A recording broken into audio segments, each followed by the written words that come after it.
right, you guys, I'm here with Derek Olson. He's of Megalithic Marvels. He has a YouTube channel slash, do you have a podcast too? Or is it just a YouTube channel?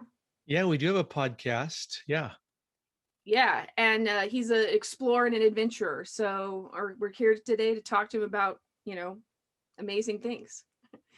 So welcome aboard. Hey, thanks so much. I'm excited to be on your show today and excited about what we're going to talk about. This is going to be fun. Yeah, so how did you get into Earth's ancient stuff? Like you're really into what our hidden history of the Earth. Okay, maybe I'll word it like that. So what first got you into this? Yeah, I was one of these kids. I grew up fascinated, reading about dinosaurs and giants in like the Bible, and I was just therefore became enamored with ancient history and Earth's hidden mysteries at a pretty young age. And then in 2008, kind of like you told me before the show, you went to Peru, and that really opened the floodgates for you. I went to Egypt back in 2008, and I got to visit locations like Karnak and see the obelisks and go to the Valley Temple and see the Sphinx up close and go into the Great Pyramid and touch inside the King's Chamber. And back then I didn't know a fraction of what I feel like I know now, but I came away with my mind blown nonetheless. And that really just took my passion for ancient history to another level. And then I remember it was probably around 2012. I was doing, I think, an internet search, and I was, kind of like Googling ancient ruins. And I remember stumbling upon seeing for the first time ever a photograph of the megalithic mortarless precision architecture at Sacsayhuaman, Peru. And keep in mind, this is still long before I had connected all the dots, like that a prehistoric megalithic civilization once existed. Sitting there with my mind blown that how have I never seen this before? How was I never taught about this amazing ancient architecture in history class in high school or college, right? And so That's that so funny really, because that's what did it for me. Like I was at Sacsayhuaman in person. Like I went with a yoga group. So we were looking at Machu Picchu and all those other things, but the Sacsayhuaman wasn't even part of our tour. We just had a free day and I was in Cuzco, and one of the girls was like, or the tour guide who I got along with and another girl were like, "Hey, do you want to go to this Sacsayhuaman place?" And I was like, "Yeah, sure, why not?" The other people wanted to go shopping or whatever. And I was like, "Oh yeah, I'll go to the ruins." So we get there and I was like, what is this? Like, this is not okay. And they were just like, what do you mean? And I'm like, look how big these stones are. Look how we did. What is this? And that's where I really starting digging, was actually being at Sacsayhuaman going like, something's not right about this. It was so amazing. yeah, exactly. That's exactly what happened to me. I mean, I could clearly see without not knowing much that this was superior to any other ancient ruins I'd ever seen. And again, it really helped me to connect the dots that, okay, I guess there is some kind of hidden mysteries that the mainstream doesn't seem to want us to know about. So then that was that. And I just started to research more and eventually came back from Peru. And that's when I kind of got the idea to start Megalithic Marvels. Because again, in my research, I wasn't finding a lot of just blogs that talked about this stuff. And so I started Megalithic Marvels as really a platform to kind of share my own photographs, my own research, but then where others could join me on my journey of what I call reconstructing the prehistoric past, and really create a forum to just discuss these megalithic marvels that I like to say whisper to us from a prehistoric age. So that's kind of my story. Ooh, I love that. I like that. And you went to Peru with Brien Forester, right, as your tour guide? Yeah, I went with Brien. Yeah, we went to Sacsayhuaman, Ollantaytambo, and just a lot of the major sites there, Pisac and Tipon. And it was also crazy to get to go down to the southern coast of Paracas and see the enigmatic elongated Paracas skulls. And I mean, we could talk about that forever too. But yeah, I went with Brien. He's a great researcher. Well, that's actually like we also did the Paracas area with my yoga group, which is so bizarre because like my yoga group went to like we went to Ulaanbaatar, we went to like the most amazing places, but we would do yoga there. Like, you know, like they weren't, it was kind of like, oh, look at these amazing ruins. Okay, now everybody get your mat. And I would be like, but like, I mean, what's going on, you guys? But I went into one of the little museums. I don't think it was the Paracas Museum because there was only one skull, but it was an elongated skull, and it was near. There was some. It's in some. There were some sand dunes down in that area, and they had I guess you'd call it an oasis, where there's just this one little area where there's hotels and stuff like that. Anyway, there was a very, very small museum that had the skull, and that was the first one I'd ever seen in person. I had heard about them before I went, but I always kind of ascribe to people saying like, ah, they're like head binding. And then I looked at that and I was like, that's not head binding. And then that's another thing where I was like, okay, this is also not okay. Like, why aren't we talking about this? And it's insane. Right, Well, because the Paracas skulls, I mean, they've got these larger jawbones, than usually normal human has, and larger eye sockets, and they've got these missing sagittal sutures, that we have going down the backs of our skulls. They don't have those. mhm. And then you can clearly see the cranial volume of at least the Paracas skulls is at least 25% larger and about 50% heavier than conventional human skulls. So we know And head even binding. one of your videos you showed, there was some babies, like fetuses, like that they found that had already had the binding, which would, or not binding, already had the elongated skulls, which would disprove the binding part. Exactly. Yeah. I mean, they've even now found infant mummies, mummified, that had elongated skulls that were clearly just born or even died in the womb and were buried. And we know cranial head biting, it can change the shape of a skull, but it can't really add more mass. So, or not really, it can't. So there's definitely more going on than we've been led to believe.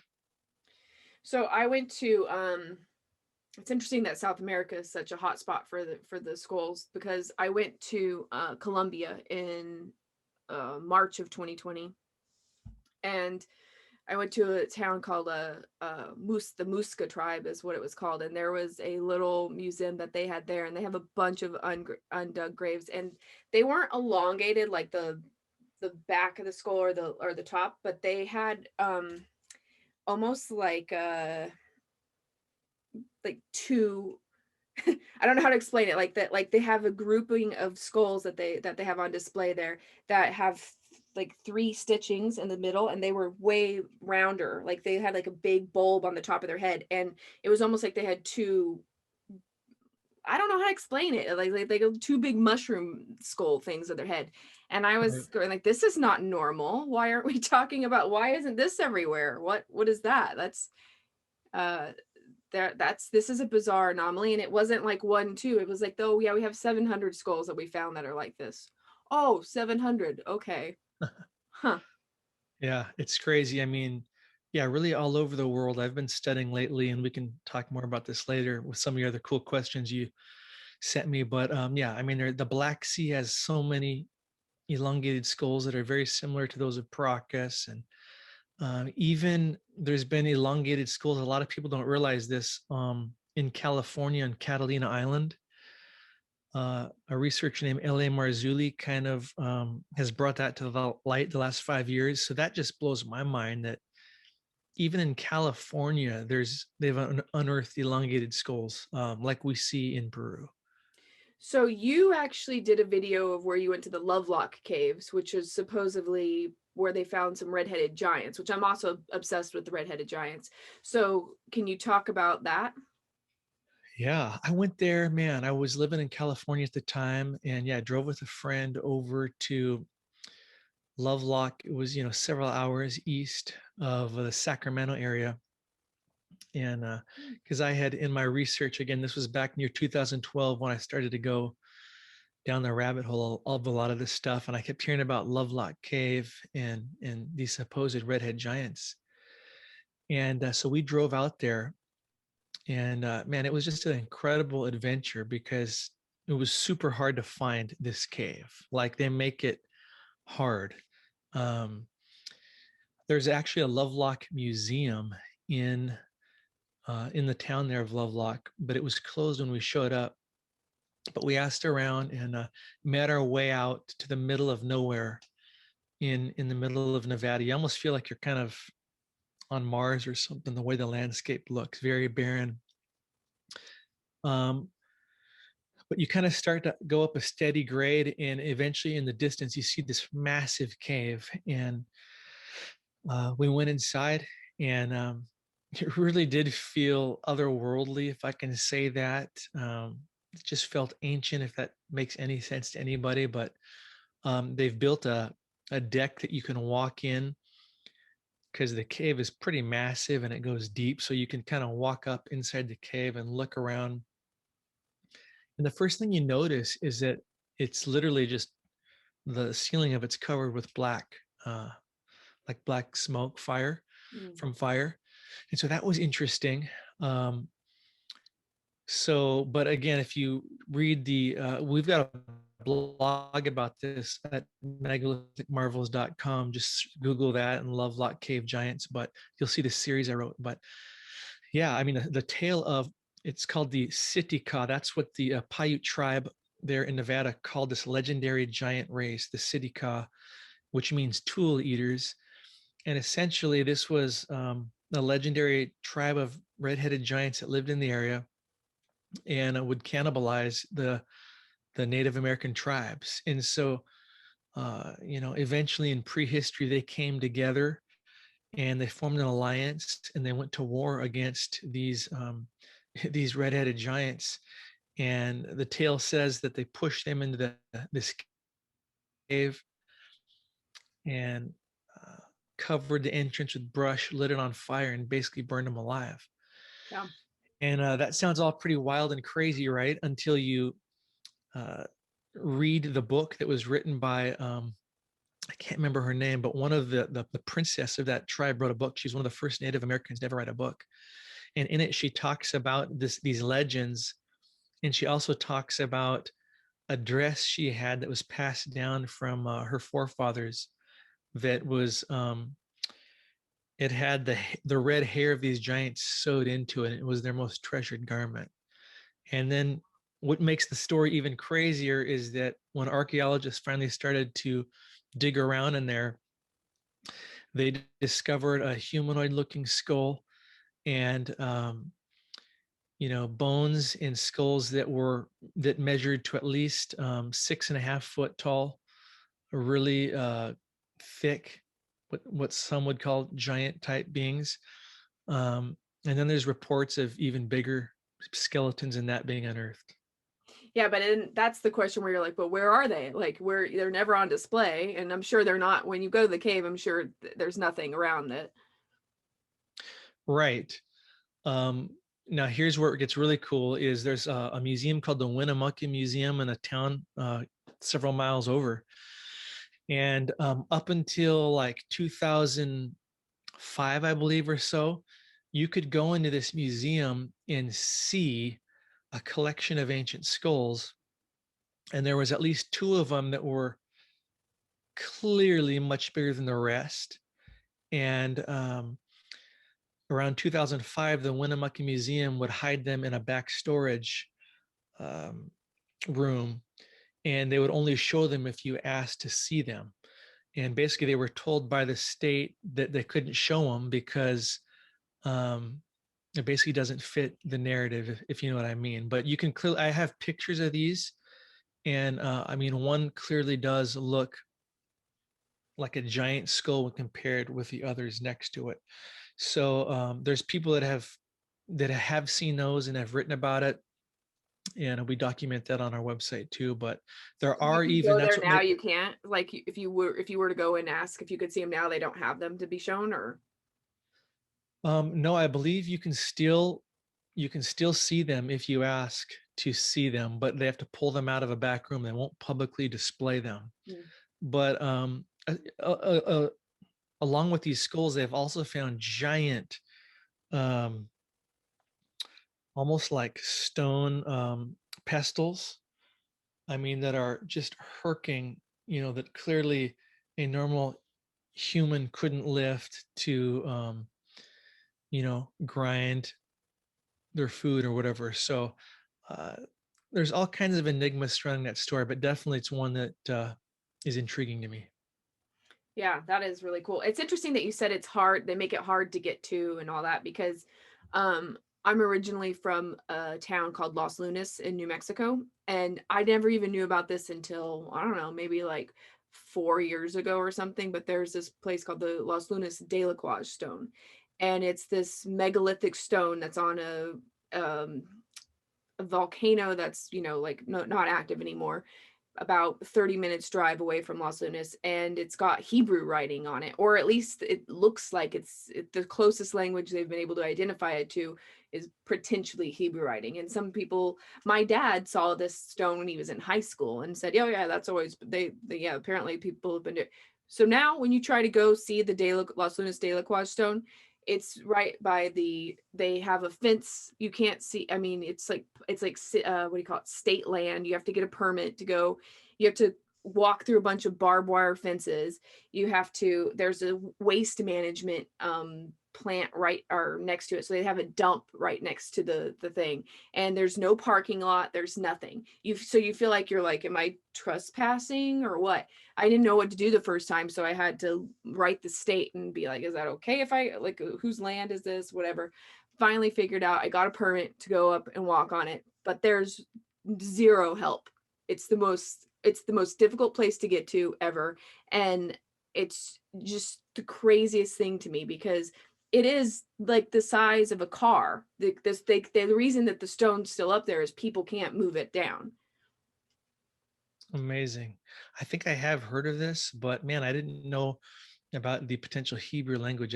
That's crazy. I'm gonna have to check that out. Yeah. Yeah, I'll send you a link about it. But yeah, it's I'll send you some photos too. It's really cool. Yeah, so it is interesting how I always had this idea that, well, there's nothing really in America. Yeah, but that's not true at all.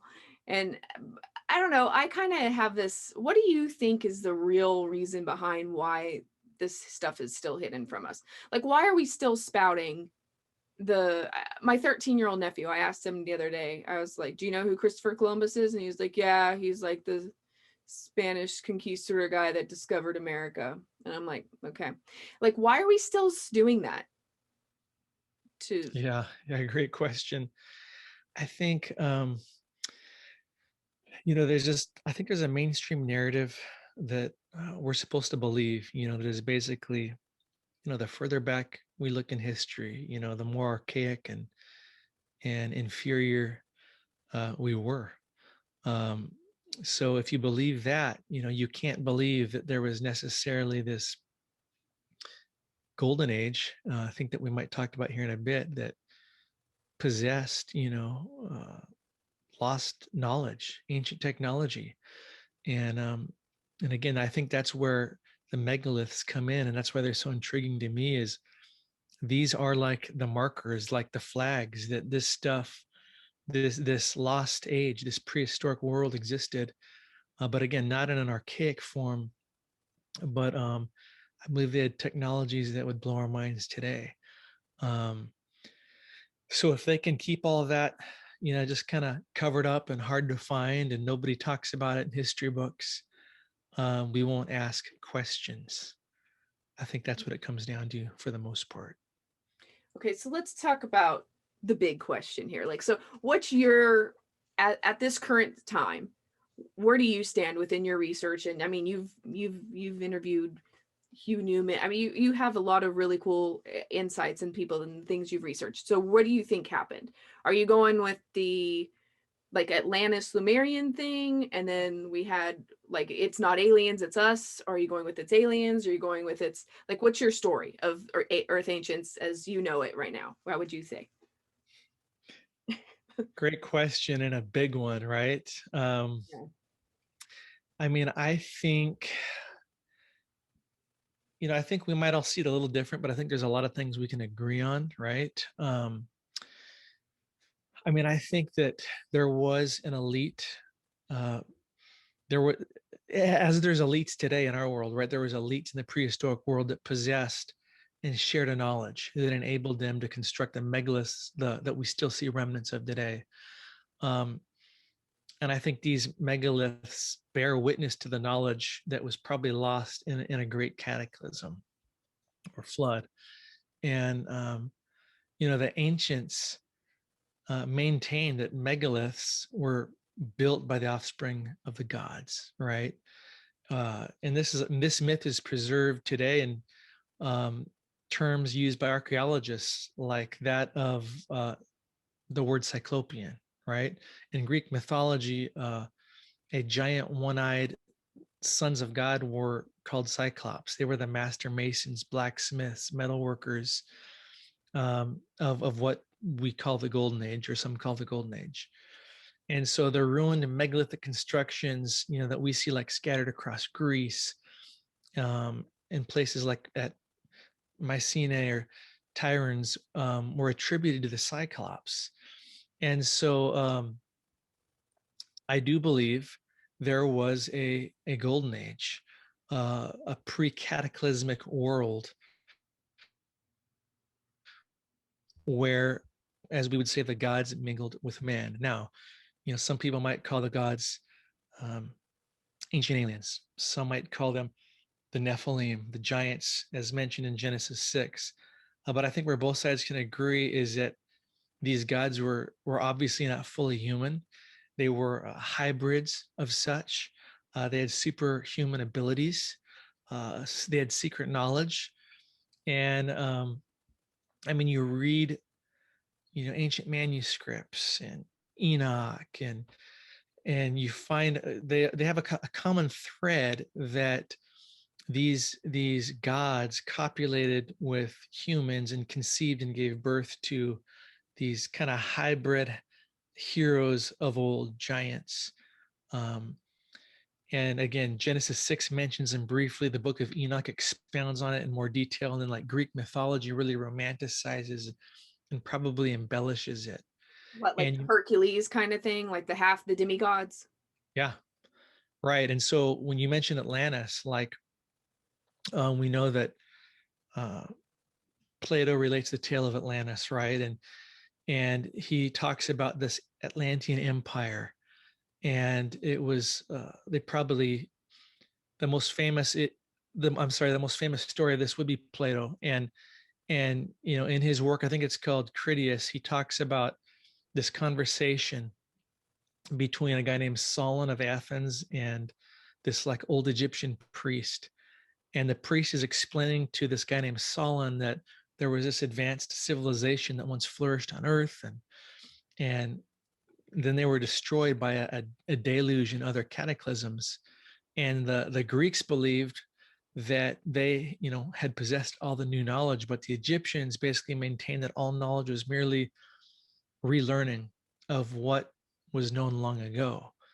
And so the tale of Atlantis is really intriguing because I believe it is an allegory of something that really did exist long ago. Whether Atlantis was an actual city, if anything, it's at least an allegory of something that did happen.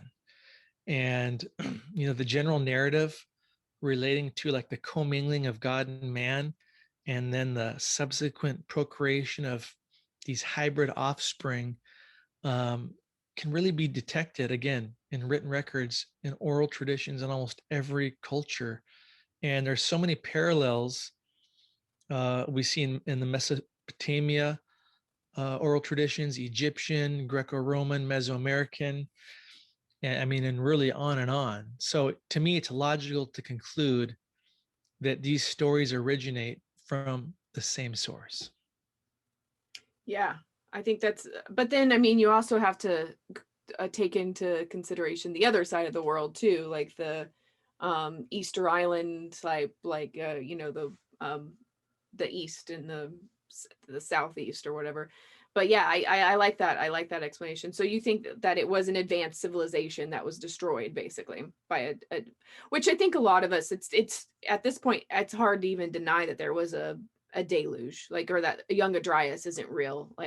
Now what that was, it can be I mean, was it a series of, I mean, Younger Dryas lasts what, 12,600 to like 11,900 years ago or something. So you're looking at like a 700-year event. Is this a war?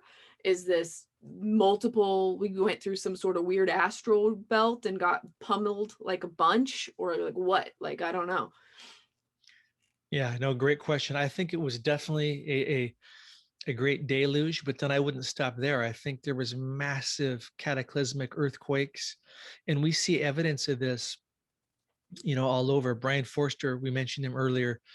He's on his YouTube channel, just shown some great videos and examples of, you see just extreme, what looks like solar flare heat blasts on stones in Egypt, and then also in Peru, where you'll see, an ancient Peruvian wall, again, which I believe is probably 10,000 years old or older. And, one side of it looks, man, still in amazing shape. And then you turn the corner and the other side has been like blackened, burned, and like singed by a solar flare. And then you see the same thing in Egypt. And so, and then like on Elephantine Island in Egypt, Totally looks like a nuke there. yeah, there's amazing megaliths, and those don't get a lot of love because everyone's focused on like the pyramid and the Sphinx, right? But you see these amazing precision cut blocks that almost are as smooth as a mirror to the touch, and they're like literally just ripped in half, or something literally Toppled just over and just ripped them everything. apart. Yeah. Yeah. I mean, I went to Elephantine Island and thought to myself, like, I was like, oh, I felt like my impression was that this was like, I don't know, it felt like it wasn't, I don't know, I felt like it was a nuclear bomb or some sort of atomic bomb had to have happened there. It just, it was, even it almost looked like there was parts where, like you said, like one side of the stone would be just like mirror perfect, and then the other side will look like it had some sort of almost like melting that happened, or it's just that's not wear and tear over time when the other side's it's, there's some sort of major, something major happened there. That's all I'll say. Right. Yeah. Yeah, I think we can all agree on that. Something crazy happened, some cataclysm. And I believe that after that, a lot of this knowledge was lost. And I think some of the, generations following, were able to keep some of that knowledge. And we see in some of that illustrated in some of the later ancient architecture. But the true stuff, that was the pre-cataclysm, I think, a lot of that was lost. Yeah. So what's your take on the like, I had never even heard, you introduced me watching your channel to the Bada Valley in Indonesia.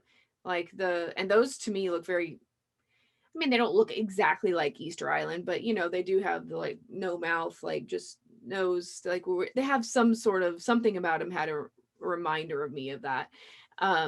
So what do you think about all of that area? Yeah, it's such an intriguing area. You asked me what are some of the underappreciated megalithic sites, and I would definitely throw that in the ring, or some that are underappreciated. Um, you know, like those in Indonesia. And yeah, they definitely resemble some of what we see on Easter Island and elsewhere, where you've got, these humanoid looking statues or figures with strange anomalies. And but also there in the Bada Valley, you don't just have the statues of these humanoid looking figurines, but you've got these massive bowls, I mean, that look like they were made for giants to throw people in, right? And so that really intrigues me. And then yeah, I've written a whole series on Easter Island, and to me that's one of the most underappreciated sites, because the Moai statues are some of the most iconic figures on Earth, it seems like. So everybody focuses on that, and they don't even realize that there's megalithic walls there on Easter Island that look almost exactly like that you see in Peru. I think it's called Ahu Venapu. It's a part of the island where there's this massive ancient megalithic wall, um, that's mortarless and just still standing from a bygone age. So that's another area that really intrigues me. Um, Another area is I recently posted. If you're on Instagram, follow us. People can follow us at Megalithic Marvels. But we recently posted a picture of a site in Iran, of all places. It's called Persepolis, and if you Google this site, you'll see pictures of you know um, Oh, I did see this. Was this like a dude standing next to it, and he looks like this? The stone is like above his head, and then it's. I was looking at that, going like, "Where is that? That looks like yeah. on Baalbek or something. That's amazing." Exactly. Yeah. So Baalbek, that's a site where in the Middle East, aside from, the pyramids gets a lot of attention, but right here in Iran, this site called Persepolis, again, the foundation of it um, is massive, like you'd see at Baalbek we're talking megaton, a mortarless construction, and which clearly in my mind predates everything that's on top of it. Because again, when you Google this site, you'll see pictures of, like winged lion hybrid men and big columns, which are cool and old in their own right. But I believe that platform probably predates it by thousands of years. Yeah, I mean, and definitely our technology today couldn't make it. So, and those are some. I mean, and you talked about when you went to Israel. Did you see the? I've heard people talk about how big like the Wailing Wall is that you don't even understand. I heard somebody say that they're like the base of it is megalithic, and I never knew that. Yeah, absolutely. That blew my mind when I went there back in, I think, 2008. Yeah, you go to the Wailing Wall, and this is what's left of the great temple there, and what you see is cool, and it's pretty big when you're like at the base of the Wailing Wall, but you can pay extra to basically take a tour behind there inside, and I think it's called the Kotel tunnels. And so you go behind the Wailing Wall, and you even go further down, and so basically you're underground, subterranean, and you can see massive megalithic blocks like you'd see at Baalbek or Persepolis right there as well. So even in Israel is megaliths. A lot of people just don't talk about. Another, speaking of Israel, another site that I've been doing research on is there's a site called Nimrod's Fortress or Nimrod's Castle. It's in northern Israel.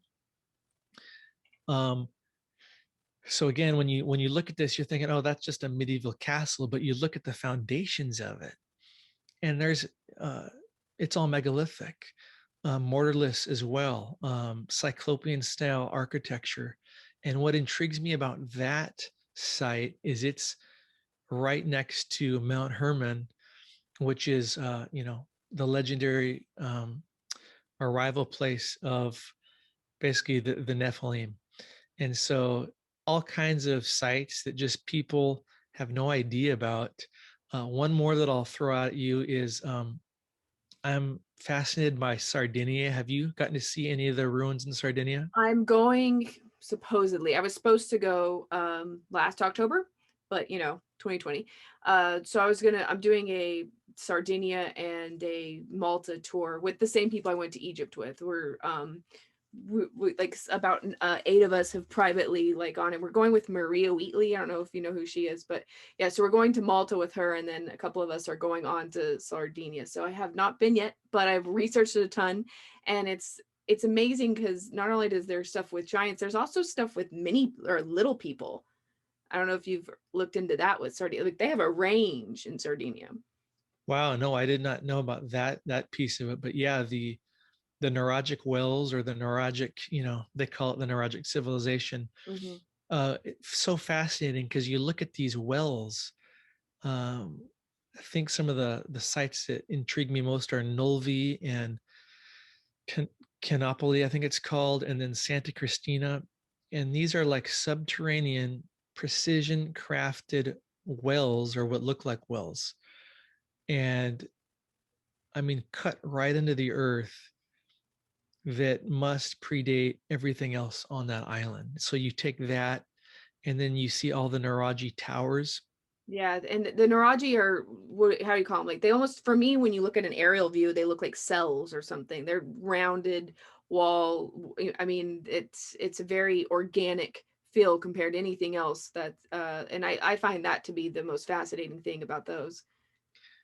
Exactly. And then, I mean, and then you've got the tombs of the giants all over Sardinia. Are these what are known as, and this is the signs say it, the people call it the tombs of the giants, and they're these massive gravestones and tombs, um, that are at least 20 feet long and 10 feet wide. And there's still people on the island that will tell you, because I've seen videos of this, that when they were kids, they would be playing around and they would find giant skeletons that have since been hauled away. So crazy stuff in Sardinia. Yeah, yeah, I'm very interested in that as well. So, but I did actually talk to, I actually had her on here. I had an archaeologist who did do some digging there, and she said they didn't find anything that was related to the giants. But then you listen to, like, there's some Gaia programs that they've gone and talked to some people who are in the neighborhoods, and they've claimed that people have come and taken all the bones or the teeth, or that they, like, now they know to hide it. If they find something, they hide it. And I find that sad and interesting at the same time. It's very compelling.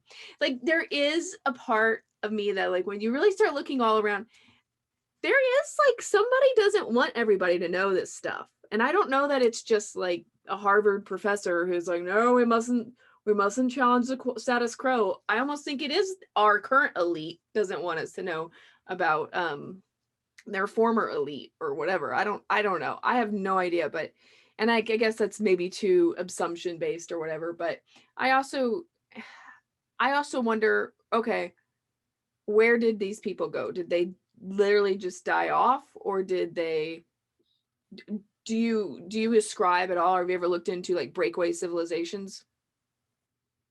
Yeah, no, I have. I tend to think that, the again, we go back to the golden age and the gods mingling with man, and their hybrid offspring that were most likely giants. I think most of them died out in and after the great cataclysm. Um, but again, there's so much out there. We've got oral traditions, right, Mhm. of giants. We've got ancient manuscripts, again, whether that's the Bible, the Book of Enoch, the Dead Sea Scrolls, Native American legends. Um, we've got depictions all over Egypt, and a lot of places of what looks like giants or giant humanoids. And then we've got newspaper accounts, during the gold rush, the late 1800s and early 1900s, when people were moving west in North America and digging for gold. They were supposedly finding all of these giant skeletons, skulls, and these were documented in the newspapers of the day, including the New York Times. That's something I document a lot on megalithic is um, newspaper articles, from the 1800s and 1900s that, share in detail what was found and where. And it's just so intriguing. And I know it sounds far fetched if you're just brand new to this discussion and listening, but how do you discount thousands upon thousands of these kind of discoveries and articles, and then take it a step further? And there are giant bones that have been found, and specimens. I talk about I was just talking with Hugh Newman in an interview you referenced a couple weeks ago, and he was telling me about the giant mummified finger that some guys found in Egypt in the 80s. And you look at this thing, and it would they estimate it to be on a 16-foot tall being, and it's mummified with fur, and it's got like a A bone fingernail, and sticking out of the and yeah. it's insane to see. But then again, back to the Paracas elongated skulls, and again, the elongated skulls we see everywhere on Earth, the ones that appear not to be cradle headboarded. I'm talking about the real ones. Mhm. Um, I can't help but to believe that those are somehow connected to the demigods of the Golden Age, um, that lived on for several centuries, millennia, and we're still able to see these skulls today. So, Well, I mean, eh, and if we're able, I don't know how many there are in existence, something like there's a couple hundreds that are like throughout the world that are still in existence. But the populations had to be way more if that's what we've uncovered now. If however many years later we can still find that many, that there was like a pretty large population, especially if it's that um uh dispersed. But I also kind of wonder things about like, yeah, well, I'm a big UFO person. Like I've seen some UFOs and I'm like, what is all that? And part of me thinks like, well, maybe they just live under the ocean now, or maybe they took their advanced technology and you know, what is that movie with it's like a Marvel movie where they're in Africa and it's like the Panther, Black yeah, Panther. yeah. Yeah, how they have some other hidden civilization or something. I don't know. It just seems like we still have so many like Antarctica, like that's another crazy guarded place that, it's a very, very hard to get to, very expensive. Not very many people have gone. Like we don't really know. There's not a lot of stuff that, I don't know. I just think there could be hidden civilizations, breakaway civilizations. There's all kinds of stuff. Maybe these people aren't completely gone. Maybe they're still giants or demigods or whatever they Yeah. are. I don't know. No, it's yeah, you mentioned Antarctica. I've been amazed by some of the photographs, that Cliff's been posting in the Earth Ancients Facebook group. And then I listened to his one of his recent podcasts, right, about that. And I mean, again, if true, that is mind-blowing about, some of the stuff that's been cited, seen in Antarctica, as it relates to megaliths and ancient civilizations. And then, again, just with my critical thinking skills, I started asking, okay, well, like you said, why you can't just go visit Antarctica? You can't just fly there and look No, I've around. tried. I have tried to go visit Antarctica. It is, yeah, unless you want to spend like 15,000, it's not easy Yeah, so it's definitely, and then why are world leaders, going down there. why are all the world leaders going down to visit Antarctica, and why are, private space companies studying the breeding habits of penguins in Antarctica, right? Well, and then you have things like Linda Moulton Howe on her Earth Files thing. She did a couple of some special reports, I think 2 years ago now, where she had some military whistleblowers come in to talk about um, some of the ruins that they've found down there, and then there's been some missing research teams that they drop off and then they can't be found. There's a lot of really, like, when you really get into Antarctica, that's a whole other like, whoa, it's a mystery. I mean, but I think it's an intentional mystery, like in terms of the barrier to entry is I've only known personally, I've only known one person who's been there, and she was an artist, and she went on a research grant to photograph it, and she was on like a research vessel, and she had to apply for a government grant, and it was a big ordeal. And she's a working, like, pretty famous artist. Like, she paints icebergs and stuff like on metal.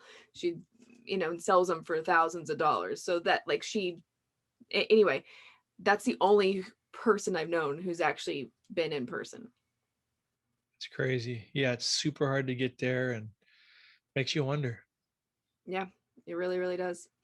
All right. So is there anything that I didn't ask you that maybe you would like to touch on? And, you know, I think you asked me what is one of my favorite ancient megalithic sites. oh yeah. And this, I guess I have to answer this because it's probably the hardest question of all to answer because there's so many amazing sites, right? How do you pick one? Um, but all things considered, I think my favorite would be Machu Picchu. Oh, really? And yeah, but not for the reasons most people would think, Again, Machu Picchu is very iconic and it's, got the mountains in the backdrop there and you're high in the Andes and the jungle. But just the story, I guess the name Machu Picchu, it means basically ancient mountain. And so I just, uh, the story of how Hiram Bingham discovered it in 1911 really intrigues me. He's like the real original Indiana Jones.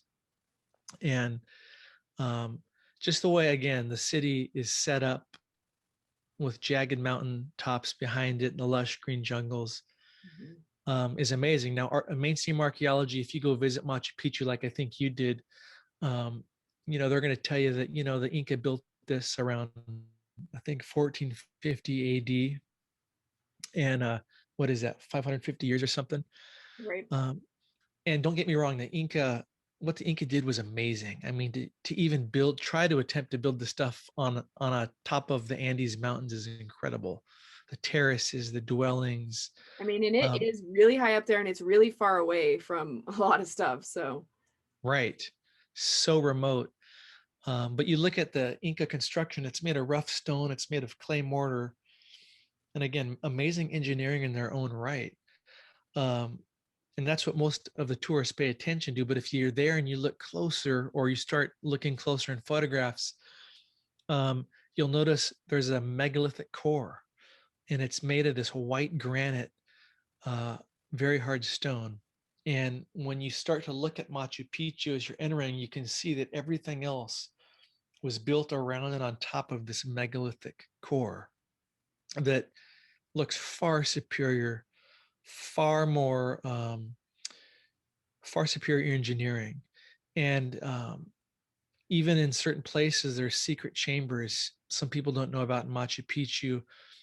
There's a location there called the Temple of the Sun, mm, which is an Inca named this megalithic Temple of the Sun. But underneath, sealed off from the public, is this basically this secret entrance that goes back underneath the mountain. It looks like so. There's so many enigmas at Machu Picchu. Like if I could live there for a year, I'd probably never want to leave. But that would be my favorite. oh, you're your favorite. That's awesome. Yeah. I have to go back because, I didn't do what's the name of the one that's on the higher mountain right behind it? Is it? Oh They yeah, only yeah, allow so many tickets in a day. It's like you get in, when you come in, you like get your passport stamp, you get into like the actual Machu Picchu complex, but then there's like I can't remember what it's called. It's on the tip of my tongue and it's kind of a famous name, but it's it's like the little mountain peak right behind like the big city area. right. There's more, and it's a very difficult like hike to get up to. It's a long time to get up there or whatever. Yeah, I would like to do that before I'm old. Like I'm 38 right now. So I'm already like, my body is not like what it was. So I can't imagine doing that when I'm like in my 70s or something. So, and that's the other thing I've tried to tell a lot of my friends is, for me, yeah, I think Peru and Egypt are human rites of passage. I feel like if you're a human born today, you should go to those places because there's some amazing stuff. But even though it's not for everybody, but I love it. Anyway, when you're going in like those pyramids and stuff, this is not something you wait till you're 65 to go try. Like you need to go. There is a timeline for you on this planet. It's not always they're always going to be there, I guess, but you aren't always going to be able to do what you need to do to see the stuff the way you need to see it. And well Machu said. Picchu is a good example of that, I think. Yeah, well said. When you were in Peru, did you happen to see I think it's called Napa Huaca. I don't It's a think so. Which one's that? it's near Ollantaytambo. It's a cave in this mountainous ravine, and I've shared a lot of pictures of it, I think, on our platforms. But to me, that was one of the most best kept secrets in Peru of all the megaliths was Nuapahaca. Brien Forester took us there. It's off the beaten path. You go in this mountainous ravine on these railroad tracks. And you start to hike up this steep cliff, and you way up in this way, way, way up above you, you start to see this giant like cave. And you enter this cave, and again, this is way, way higher than they could bring power tools with cords, right? So this is ancient, but cut into this cave wall is just this precision crafted, faux doorway. And then on the other side is what looks like a console or altar. Um, that to me was probably the most amazing thing I saw, just on its own merits. That's pretty cool. I'll have to look into that. Like next time I go back, I would like to. That's gonna be on my list. I also have I watched a documentary recently on Peru. It's called The Cloud People. I don't know. I think it was from 2012, but it's some really high Andes tribes that had these bizarre, unique architecture that isn't found anywhere else, and they were like a hidden tribe until I don't know when, but I and they were of white skin, so that was really interesting. Yes, you watch it, The Cloud People. But that makes me always realize, even considering that Machu Picchu was found 100 years ago, not that much longer than that. There is still stuff to find. Even when you're in Machu Picchu and you're looking around all the other mountains, it's very hard for people to terrain themselves around these things. The Andes are like the Rockies on crack, but tropical jungle. But not only that, I was at Machu Picchu. I'm sitting there like minding my business, taking in the awe and the beauty, and I decided to sit down, like no one else was around me. A little coral snake comes up next to me, like a very, very poisonous coral snake. And I'm like, oh, okay, whoa. All right. There's some, I Yeah, had to tell the park rangers, I was like, snake. yeah, I had an experience there too where it's crazy. You mentioned it's the the Andes or the Rockies on crack. Well, at Machu Picchu, we got bit by, they had to be mosquitoes on steroids, um, because we left with our arms covered in welts that burned like fire for days. Oh, It was insane. yeah. I I got I don't know where, I think I was in Costa Rica looking at those like big stones and stuff, and I got I don't know what it was. One of my eyes inflamed like super big, and it was super red and stuff. And in your middle of the jungle, you don't really like. I had some eye drops. That's about all I could do for myself until I got out of there. But when I got home, and I went to optometrist, and they were like, yeah, you must have got like some sort of bacterial infection from the water, like in the shower or something. I don't know. It was you still should travel. Don't use these stories as not, but like, yeah, it's not for the faint of heart always. I'll just say that. Yeah. That is true. So yeah. All right. Well, it was awesome talking with you. This has been a pleasure. I think where can people find you? Yeah, you can find us on megalithic That's kind of the blog side. We've got links there to our YouTube channel. A lot of the action's probably on Instagram. So if you're on Instagram, or even if you're not, you can just go to instagram.com/megalithic marvels, and you'll see there just, HD quality photos and videos from myself and from other explorers of all the megaliths, and some new videos we've been putting out. Just created a video a couple weeks ago called Unearthing the Royal Kurgan. And that is just a site that blew my mind. It's in Crimea. A lot of people haven't heard about it, but this thing features architecture that's very similar to that inside the Great Pyramid. So check that out. but love megaliths and love connecting with people who do. Awesome. So thank you so much, Dee. Thanks, Nikki.